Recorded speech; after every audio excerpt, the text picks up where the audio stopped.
Hello students, now chapter 8 cell the unit of life में class 11th का जो अपना चैप्टर चल रहा है, इसमें अपन वैक्यूल्स तक लास्ट पार्ट में अपन ने कंटिन्यू किया था। Now today we will take mitochondria. These are double membrane bound sausage shape semi autonomous organelles. Means जो माइटोकॉन्ड्रिया है ये जो जैसे मतलब प्लेट लाइक स्ट्रक्चर होती है, कहना चाहिए शू लाइक भी कहते हैं अपन। शू होता है ना, अपना जूता होता है, उस तरह का शेप भी इसका कहीं कहीं पर अपने को मेंशन मिलेगा। और ये डबल बाउंडेड मेम्ब्रेन है ना। जब भी अपन इलेक्ट्रॉन माइक्रोस्कोप से इसकी स्टडी करेंगे तो the electron microscope shows that boundary membranes are separated by a fluid filled space called outer compartment। ये तो थोड़ा सा मैंने माइटोकॉन्ड्रिया को यहाँ पर डिस्कस कर दिया है ना, मतलब एक दो लाइन में बस। बट अपन इसको यदि इस तरह से देखें कि mitochondria is the power house of the cell, है ना। और यदि अपन इसका हिस्ट्री पार्ट पहले देखते हैं तो हिस्ट्री पार्ट में अपन देखें 1857 में अल्बर्ट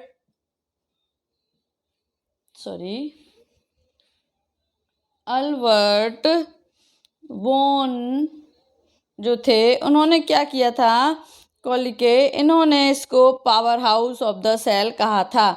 इन्होंने माइटोकॉन्ड्रिया नहीं कहा, उस टाइम पर ये टर्म पता ही नहीं था किसी को। बट बाद में ये टर्म गिवन किसने दिया, कार्ल बेंडा ने। कार्ल बेंडा नाम के एक साइंटिस्ट थे जिन्होंने इसको क्या नेम दिया, given by Carl Benda, term given by Carl Benda mitochondria, या mitochondria term given by Carl Benda. Okay, now अब यहाँ तो अपन ने कहा कि एक और साइंटिस्ट का नेम आता है यहाँ पर, रिचर्ड, जो बहुत फेमस नेम है माइटोकॉन्ड्रिया के रिस्पेक्ट में, ऑल्टमैन या मान ने 1886 में इसे बायोब्लास्ट कहा था। किसको, माइटोकॉन्ड्रिया को, बायोब्लास्ट। ओके, नाउ टर्म दिया था इसे। वेरी फर्स्ट माइटोकॉन्ड्रिया की जो अपन स्ट्रक्चर है उसको अपन यहाँ डिस्कस करते हैं। We know that eukaryotic cell में लॉट ऑफ ऑर्गेनेल्स हैं, mitochondria is one of them. इसे पावर हाउस ऑफ सेल इसलिए कहते हैं because this is a source of energy को प्रोड्यूस करने में हेल्प करते हैं। एनर्जी को आर बॉडी में एटीपी के फॉर्म में स्टोर करते हैं।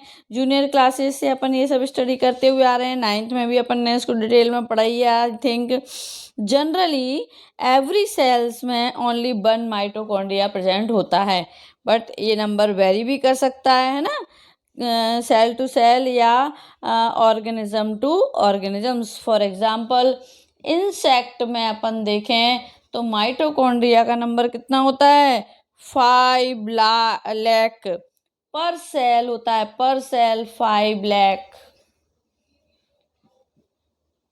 ओके, इंसेक्ट में, है ना।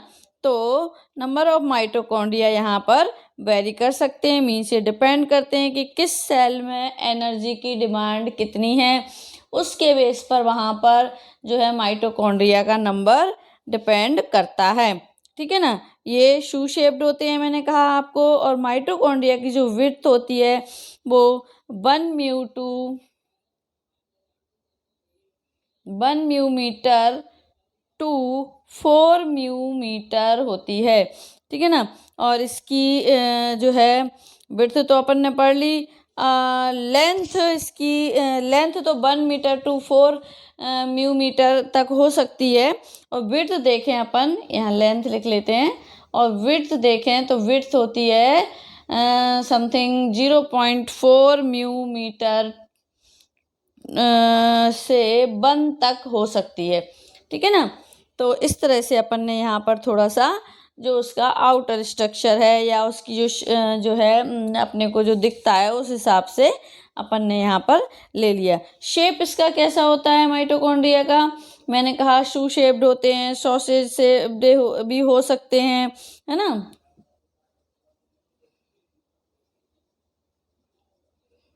या शू शेप्ड हो सकते हैं, ठीक है। एक ऐसा सेल ऑर्गेनेल इसको स्टेन करने के लिए वाइटल डाई का यूज़ किया जाता है।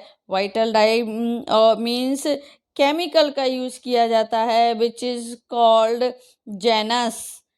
मतलब इस जो माइटोकॉन्ड्रिया है इसको अपन यदि का एक ऐसा ऑर्गेनेल्स है, इसको स्टेन करने के लिए वाइटल डाई का यूज़ किया जाता है। वो एक तरह का केमिकल होता है विच इज कॉल्ड जेनस, है ना। और जेनस ग्रीन बी जिसको अपन कहते हैं। इसीलिए इसका यूज क्यों किया जाता है? इसका यूज इसलिए किया जाता है बिकॉज माइटोकॉन्ड्रिया सबसे ज़्यादा ऑक्सीजन या एरोबिक रेस्पिरेशन करने के लिए रिस्पॉन्सिबल होता है।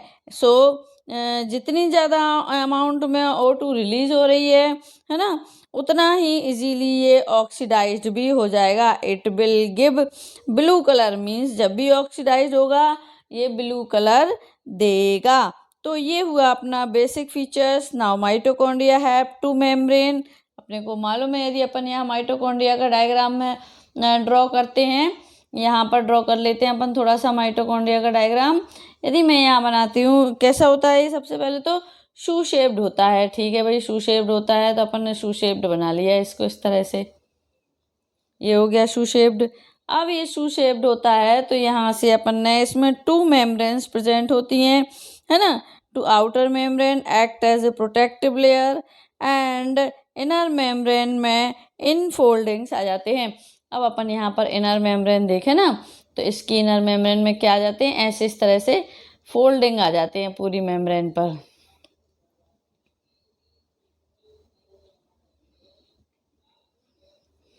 इस तरह का डायग्राम आपने मोस्टली एनसीईआरटी में भी दे रखा है और मोस्टली बुक्स में भी आप लोगों ने देख रखा होगा इस तरह से, है ना, कि माइटोकॉन्ड्रिया का डायग्राम ऐसा होता है, ठीक है ना। अब ये आउटर मेम्ब्रेन है, this is outer membrane and this is inner membrane, okay. Now outer membrane और इनर मेम्ब्रेन को अपन ने यहाँ ड्रॉ कर दिया। मैंने कहा कि इनर मेम्ब्रेन में इन फोल्डिंग्स आ जाते हैं, इट इज कॉल्ड क्रिस्टी। तो क्रिस्टी किनको कहते हैं? जो इस तरह का स्ट्रक्चर अपने को शो हो रहा है, इट इज कॉल्ड क्रिस्टी या क्रिस्टे भी इनको कई जगह प्रोनाउंशिएट किया जाता है ना। अब आता है अपना, ठीक है भाई, ये तो हो गया अपना ये दीज क्रिस्टी इज मॉडिफाइड या modification inner foldings of inner membrane and inner membrane में जो स्पेस प्रेजेंट है this is called matrix. Inner membrane में जो स्पेस प्रेजेंट है इसको अपन क्या बोलते हैं? मैट्रिक्स। इट मीन्स यहाँ पर थोड़ा सा फ्लूइड फिल होता है इस इनर मेम्ब्रेन में, इट इज कॉल्ड मैट्रिक्स। जैसे सेल में साइटोप्लाज्म प्रेजेंट होता है, ऐसे ही इनर मेम्ब्रेन में फ्लूइड प्रेजेंट होता है, it is called matrix. Now अब अपन देखें इफ माइटोकॉन्ड्रिया का हम सिंपल डायग्राम यदि यहाँ पर एक ड्रॉ करते हैं, इस सिंपल सा डायग्राम अपन ने ड्रॉ कर लिया, ठीक है भाई। इसमें अपन ने इस तरह से जो है इनर मेम्ब्रेन की इनफोल्डिंग्स भी शो कर दी। ये हो गई अपनी आउटर मेम्ब्रेन, है ना, और ये हो गई अपनी इनर मेम्ब्रेन, है ना। और इनर मेम्ब्रेन में इंटर मेम्ब्रेन स्पेस प्रेजेंट होता है। किस में प्रेजेंट होता है? आउटर और इनर मेम्ब्रेन के बिटवीन जो ये स्पेस प्रेजेंट होता है, इट इज कॉल्ड, क्या बोलते हैं इसको? Inter membrane space, inter membrane space, okay. थोड़ा सा बड़ा है इसलिए थोड़ा अपन फास्ट लेंगे यहाँ पर, है ना। अब इंटर मेम्ब्रेन स्पेस, नाउ ये जो इनर मेम्ब्रेन है ये ल्यूमन में 2 कंपार्टमेंट, ल्यूमन जो है ल्यूमन इसको 2 कंपार्टमेंट में डिवाइड करती है, इनर कंपार्टमेंट एंड जो है outer compartment and inner compartment. और इनर कंपार्टमेंट जो आउटर कंपार्टमेंट कौन सा होता है इसका, इधर वाला अपन देखें इसको, ये तो होता है अपना इनर कंपार्टमेंट, है ना। और आउटर कंपार्टमेंट कौन सा होता है इसका, ये होता है इसका आउटर कंपार्टमेंट, ये इनर और ये आउटर कंपार्टमेंट। ओके, नाउ ये तो हो गया इनर और आउटर कंपार्टमेंट की बात। अब आता है कि भाई जो inner compartment is also called matrix. जो इनर अभी मैंने यहाँ पर किया ना, ये इसमें क्या भरा हुआ है, मैट्रिक्स भरा हुआ है। तो जो इनर कंपार्टमेंट है यही तो है, तो इसको अपन मैट्रिक्स भी कहते हैं इस इनर कंपार्टमेंट को, राइट। नीट के रिस्पेक्ट में ये वेरी इंपॉर्टेंट है दैट जो इनर मेम्ब्रेन है वो हियर इन फोल्डिंग्स बनाती है, जो कि ल्यूमन को आउटर और इनर कंपार्टमेंट में डिवाइड करती है। आपसे पूछ सकते हैं ये क्वेश्चन वहाँ पर, मैट्रिक्स है 2 डिफरेंट टाइप ऑफ एंजाइम्स। जो मैट्रिक्स है इसमें 2 डिफरेंट टाइप के एंजाइम्स प्रेजेंट होते हैं which is important for aerobic respiration या सेलुलर रेस्पिरेशन, या फिर अपन क्रेब्स साइकिल भी यहाँ पर लिख सकते हैं। This is the main function of mitochondria. Mitochondria का भी मेन फंक्शन यही होता है कि ये एरोबिक रेस्पिरेशन में हेल्प करता है या इम्पोर्टेंट रोल प्ले करता है। As I told you, due to the formation of ATP, है ना, एटीपी प्रोडक्शन भी कह सकते हैं अपन, या एनर्जी करेंसी हियर बन रही है, so it is called power house of the cell. इसीलिए यही रीज़न है, ड्यू टू दिस रीज़न जो है माइटोकॉन्ड्रिया को power house of the cell कहा जाता है। ओके, नाउ अब अपन ने ये तो डिस्कस कर लिया, बट हियर मैं एक चीज़ शॉर्ट में समझाना चाहती हूँ, क्योंकि एटीपी का स्ट्रक्चर अपन पूरा यहाँ पर नहीं ले सकते, है ना। पूरा स्ट्रक्चर तो अपन यहाँ ले नहीं सकते एटीपी का, तो शॉर्ट में थोड़ा सा मैं यहाँ पर आपको एक्सप्लेन कर दूंगी, जिससे इस वर्ड का मीनिंग भी थोड़े आपको समझ में आ जाएगा, है ना। सो एटीपी की फॉर्मेशन एक स्पेसिफिक एंजाइम की हेल्प से होती है। It is called ATP synthetase. क्या बोलेंगे उसको अपन, ATP synthetase enzyme. Okay, now ATPase भी अपन जिसको कहते हैं, एटीपेज। ओके, इनके पास सिंगल सर्कुलर डीएनए प्रेजेंट होता है। Along with this they have ribosome, और राइबोसोम भी इनमें 70S टाइप का होता है। अब मुझे बार बार रिपीट करने की ज़रूरत नहीं है ना। 80S और 70S टाइप के मैंने राइबोसोम ऑलरेडी आपको एक्सप्लेन कर चुकी हूँ। While as I told you, eukaryotic cell के साइटोप्लाज्म में 80S टाइप का राइबोसोम प्रेजेंट होता है। यही डिफरेंस समझ में आ गया ना अपने को, है ना। अब जो है बट माइटोकॉन्ड्रिया एंड प्लास्टिड जो होते हैं में प्रोकैरियोटिक सेल में भी 70S टाइप के राइबोसोम प्रेजेंट होते हैं। Due to this presence of 70S type of ribosome, इनके पास लॉट ऑफ क्वांटिटी में प्रोटीन प्रेजेंट होते हैं। प्रोटीन क्यों प्रेजेंट होते हैं भाई यहाँ पर, but less concentration of fat और लिपिड प्रेजेंट होते हैं। बट प्रोटीन तो लॉट ऑफ अमाउंट में प्रेजेंट होता है, बट जो फैट और लिपिड होता है वो यहाँ पर थोड़ा सा कम अमाउंट में प्रेजेंट होता है, किसमें, माइटोकॉन्ड्रिया में, ठीक है ना। बट आउटर मेम्ब्रेन में जस्ट अपोजिट होता है। यहाँ पर इनर मेम्ब्रेन की बात कर रहे हैं, इनर मेम्ब्रेन में तो प्रोटीन बहुत प्रेजेंट होता है, बट आउटर मेम्ब्रेन में जस्ट इसका अपोजिट होता है कि प्रोटीन कम होता है और फैट और लिपिड मोर अमाउंट में प्रेजेंट होते हैं, ठीक है ना।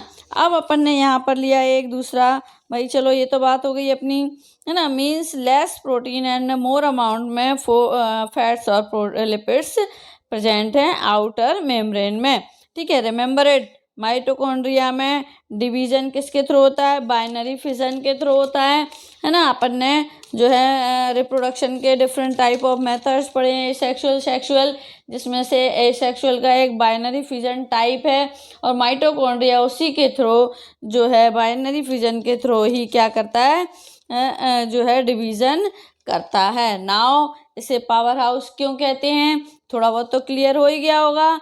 या फिर एटीपी कैसे बनती है, इसको अपन यहाँ पर डिस्कस करते हैं थोड़ा सा, है ना। ये आप लोगों ने नोट कर लिया होगा, है ना, इसलिए इस मैटर को अपन हटा देते हैं यहाँ से। Sorry, chapter 8 cell. ठीक, अब अपना आता है भाई नाउ। अब अपने को यहाँ ये देखना है कि भाई इनको एटीपी कैसे बनेगी। सो लेट्स सी, ये जो क्रिस्टी हैं, अब अपन थोड़ा सा एक पार्ट यहाँ पर बना लेते हैं, है ना। ये अपने को जो क्रिस्टी यहाँ पर शो है, माइटोकॉन्ड्रिया का एक छोटा सा पार्ट ले लिया है, क्रिस्टी, ओके, या क्रिस्टे, है ना। ये इनर मेम्ब्रेन में है, तो this is the outer membrane, ये इसकी आउटर मेम्ब्रेन हो गई, है ना। और इनके बिटवीन जो स्पेस प्रेजेंट है, इसको अपन ने क्या कहा था, इन आउटर और इनर मेम्ब्रेन के बीच में, it is called inter membrane space. यहाँ मैंने अभी मेंशन नीचे भी किया हुआ है, अभी मैंने यहाँ से आपको नहीं साफ किया इसको, है ना। अब इंटर मेम्ब्रेन स्पेस, नाउ ये जो इनर फोल्डिंग्स हैं, ये क्रिस्टी हैं, they have some specialised structure, it is called oxysome. Oxysome present होते हैं इनमें, मीन्स अपन देखें यहाँ पर, इनको इस तरह से बनाती हूँ मैं, है ना, तो ये ऊपर नीचे के बनेंगे ना पूरे, तो इनके बीच में इस तरह से आप देखेंगे ऑक्सीजोम प्रेजेंट्स होते हैं, इनको बोलते हैं अपन ऑक्सीजोम्स। ओके, नाउ ये जो स्पेशल स्ट्रक्चर है, मैट्रिक्स वाले फेज को एम फेज, मैट्रिक्स वाला फेज है जिसको अपन क्या बोलते हैं, एम फेज बोलते हैं, और जो साइटोप्लाज्म वाले फेज को अपन क्या कहेंगे, सी फेज कहेंगे, ठीक है ना। तो यहाँ पर मैंने कहा इट इज कॉल्ड, साइटोप्लाज्म वाले फेज को it will be called C phase. ये जो क्रिस्टी है, या जो इनफोल्डिंग्स हैं, है ना, they have another protein which is have F1 particles. इनमें 2 टाइप्स के प्रोटीन प्रेजेंट होते हैं, है ना। अनदर प्रोटीन भी प्रेजेंट होता है किनमें, इन फोल्डिंग्स में, और इनको अपन कहते हैं F1 पार्टिकल्स। इनमें ट्यूब लाइक छोटा सा स्टैल्क प्रेजेंट होता है। यदि अपन मैं इसको ऐसे बनाऊं, अभी यहाँ पर एक छोटा सा स्टैल्क प्रेजेंट होता है ना, और ये F1 होता है इसका प्रोटीन, ठीक है। अब मैंने कहा कि भाई ऑक्सीजोम ऑल्सो कॉल्ड F0, जो ऑक्सीजोम्स होते हैं इनको अपन क्या बोलते हैं, F0 बोलते हैं। नाउ यहीं तो एटीपी सिंथेटेज होता है, जो जब भी सेल के अंदर ग्लाइकोलाइसिस होगा, मींस ग्लूकोज का ब्रेक डाउन होता है, तो 2 मॉलिक्यूल्स बनाता है ये ग्लूकोज के, है ना। और ग्लूकोज के जब 2 मॉलिक्यूल्स बनाता है, तो क्या होता है उस टाइम पर, जो है, एक बार और रिपीट करती हूँ, आपको समझ में नहीं आया होगा। जब भी सेल के अंदर ग्लाइकोलाइसिस होता है, सेल के अंदर ही तो ये माइटोकॉन्ड्रिया प्रेजेंट है, और जब इस सेल के अंदर जब क्या होता है, ग्लाइकोलाइसिस होता है, तो ग्लाइकोलाइसिस मीन्स क्या होता है, ग्लाइकोलाइसिस का मीन्स क्या होता है बच्चों, ग्लूकोज का ब्रेक डाउन होना, मतलब 2 मॉलिक्यूल्स बनाता है ये ब्रेक डाउन करके ग्लूकोज पाइरूवेट के। देन ये पाइरूवेट ग्लाइकोलाइसिस को एग्जिट करके, बिकॉज ग्लाइकोलाइसिस यहाँ ख़त्म हो गया, देन क्रेब्स साइकिल में जाएंगे।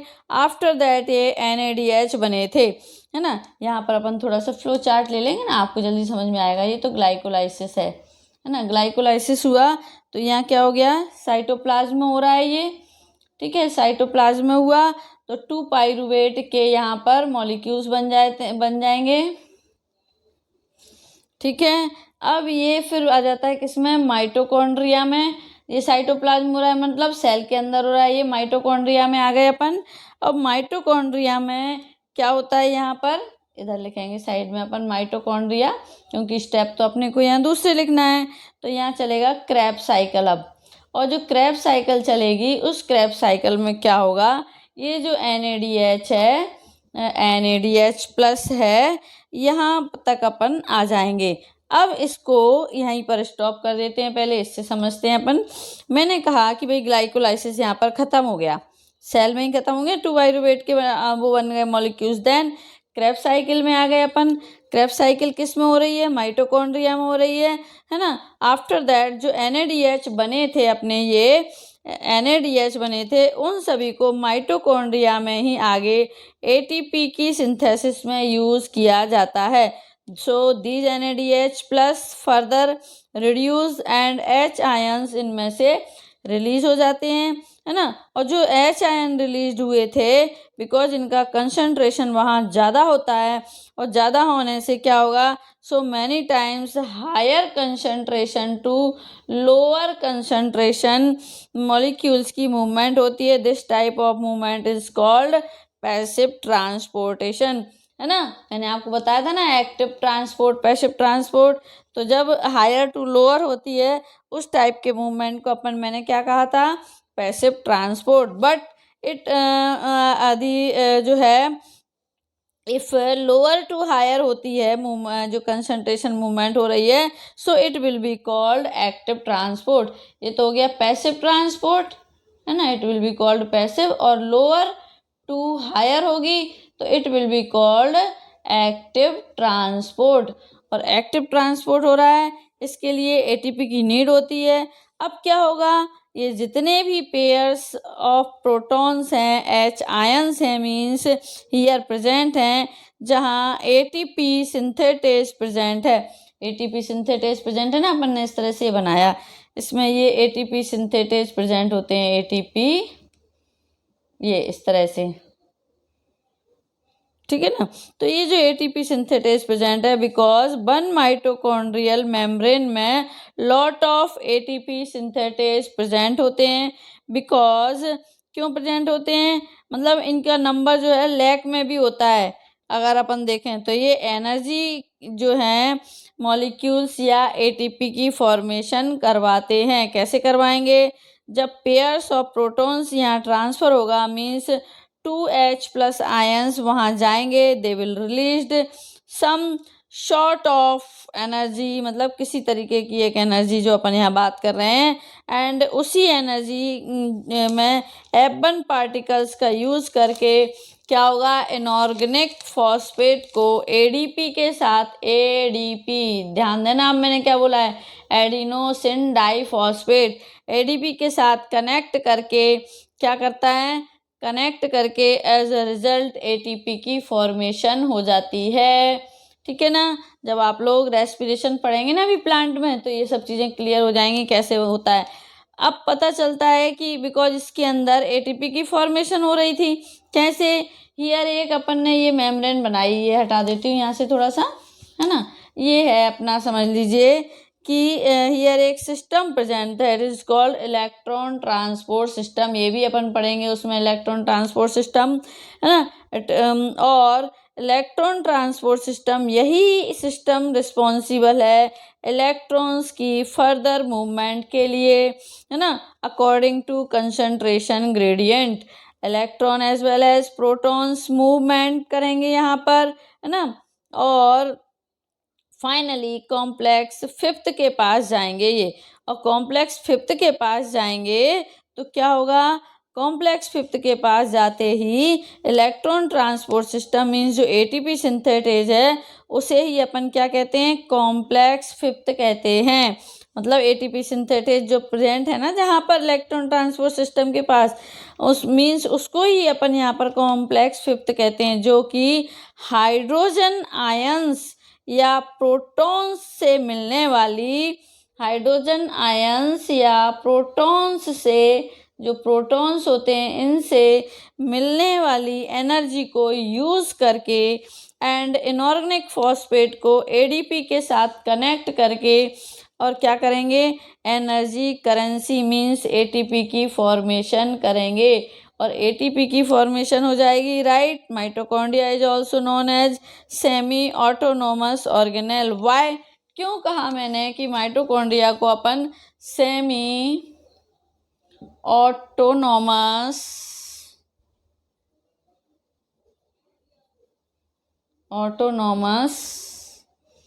ऑर्गेनेल भी कहते हैं।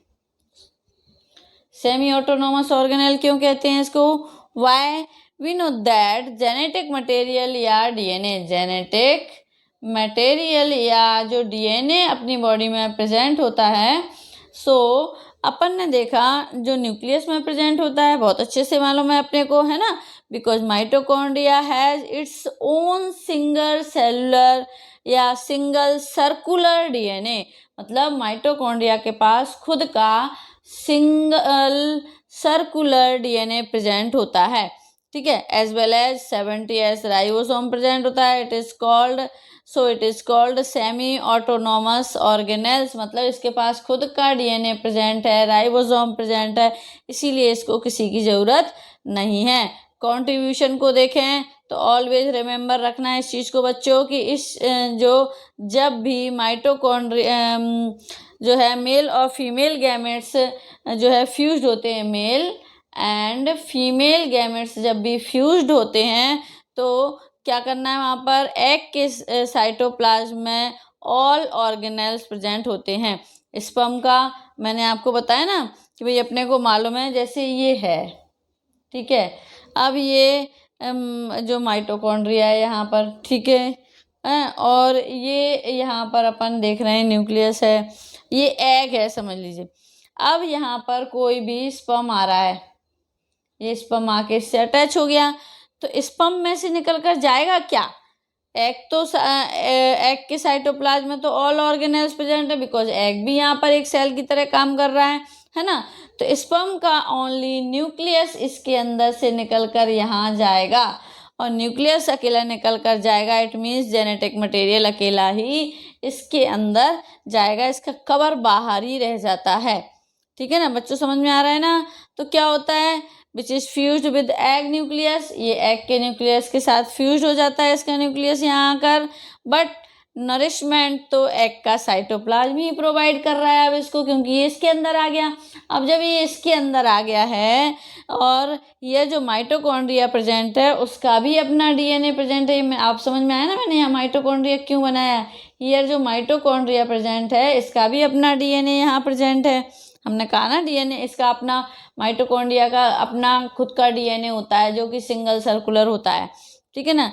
तो जो माइटोकॉन्ड्रिया प्रेजेंट है इसका अपना भी डीएनए है, तो ये अपने डीएनए का भी कंट्रीब्यूशन यहाँ पर देता है। Always remember about that some characters ऐसे होते हैं जो मदर से आते हैं, है ना। इस तरह के इनहेरिटेंस को अपन क्या बोलते हैं, साइटोप्लाज्मिक इनहेरिटेंस या मैटरनल इनहेरिटेंस। मैटरनल इनहेरिटेंस क्यों कहा, क्योंकि ये मदर सेल है और ये जो स्पर्म था ये क्या था, ये आया था फादर के सेल से, ठीक है ना, मतलब फादर सेल है ये। अब ये आ गया या मेल सेल है और फीमेल सेल है, अपन ऐसा कह सकते हैं यहाँ पर। तो जब ये फीमेल सेल के अंदर आ गया और फीमेल सेल के जो जेनेटिक मटेरियल न्यूक्लियस था उसके साथ फ्यूज्ड हो गया, डीएनए ऑल्सो जो माइटोकॉन्ड्रियम प्रेजेंट था इसने भी इसका कंट्रीब्यूशन दिया इसके साथ। तो ये सब किसके कैरेक्टर इसके अंदर गए फ्यूज्ड होकर, साथ में मदर के गए, और मदर के गए इसीलिए अपन यहाँ पर बोलते हैं मैटरनल इनहेरिटेंस, है ना, मैटरनल इनहेरिटेंस। अब चीज़ ये आई थिंक ये चीज़ अब आपको क्लियर हो गई होगी, है ना, क्योंकि मदर के एग सेल से कि माइटोकॉन्ड्रिया का डीएनए भी यहाँ पर कंट्रीब्यूशन करता हुआ आपने को दिख रहा था। सो बच्चों ये हुआ अपना माइटोकॉन्ड्रिया कंप्लीट। माइटोकॉन्ड्रिया में मैंने कहा these are double membrane bound या shoe shaped structure, semi autonomous भी होता है ये भी अपन ने यहाँ क्लियर कर दिया कि क्यों होता है, क्योंकि मेल और फीमेल गैमेट जब आपस में फ्यूज्ड होते हैं तो मेल का ओनली न्यूक्लियस फीमेल के एग के साथ जो है फ्यूज्ड होता है न्यूक्लियस के साथ, बट वहाँ पर जो है फीमेल सेल का माइटोकॉन्ड्रिया भी प्रेजेंट होता है जिसमें खुद का सेल्फ डीएनए प्रेजेंट होता है, जो वो भी वहाँ पर कंट्रीब्यूशन देता है अपना। इसीलिए सम कैरेक्टर्स जब मदर के ट्रांसपोर्ट होते हैं इनहेरिटेंस में इस तरह के मेथड से, तब अपन उसको बोलते हैं मैटरनल इनहेरिटेंस, है ना। अब थोड़ी सी और चीज़ें, जैसे आउटर मेम्ब्रेन इसकी स्मूथ होती है बट इनर मेम्ब्रेन में थोड़े से प्रोजेक्शन या फोल्डिंग्स इनफोल्डिंग्स जो है यहाँ पर प्रेजेंट होती हैं, that is called cristae. Okay, now जो कि मैट्रिक्स यहाँ प्रेजेंट होता है, मैट्रिक्स रिच होता है एंजाइम से, है ना, और डीएनए के पास अपना सेल्फ डीएनए माइटोकॉन्ड्रिया के पास अपना सेल्फ डीएनए प्रेजेंट होता है, वो भी सर्कुलर शेप्ड में होता है और सिंगल होता है। राइबोसोम भी 70S टाइप का प्रेजेंट होता है, ठीक है ना। ये और द एफ इसमें F0 और F1 कॉम्बिनेशन फंक्शन होते हैं जो ATP सिंथेटेज होते हैं, है ना, की तरह वर्क करते हैं। और मेन फंक्शन होता है माइटोकॉन्ड्रिया का एरोबिक रेस्पिरेशन करना और ATP का सिंथेसिस करना। ओके, क्लियर हो गया होगा बच्चों, आई थिंक ये माइटोकॉन्ड्रिया कंप्लीट हो गया। नेक्स्ट पार्ट में ये चैप्टर अपन कंप्लीट कर देंगे, जो भी बचा है अपना न्यूक्लियस, क्रोमोसोम्स वगैरह। Okay, now if you have any problem आप लोग डिस्कस कर सकते हैं मेरे से, या मेरे चैट बॉक्स में डालकर क्वेश्चंस डाल देंगे तो मैं उन चीज़ों को भी सॉल्व कर दूंगी। Thank you.